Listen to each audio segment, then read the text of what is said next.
Alright, kakatapos lang ng day 5 nila. So, konti lang yung trabaho ngayon, mga pumasok ngayon. Dahil masama yung panahon. So, check tayo ng ating column kung nasunod ba yung column natin. So, 4 inches.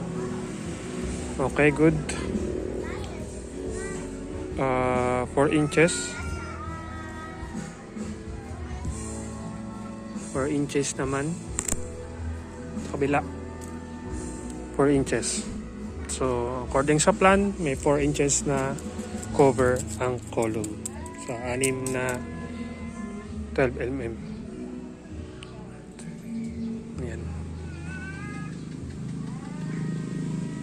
So, tatlo lang yung nakagawa ngayon. So, ang focus lang ngayong araw is malagyan to. No? Malagyan na tong column na to. Para makasimula na. Tapos yun, napurmahan na nila kaso hindi pa nila nalagyan ng hollow block. Ang mga nalagyan na lang nila is yung dowel.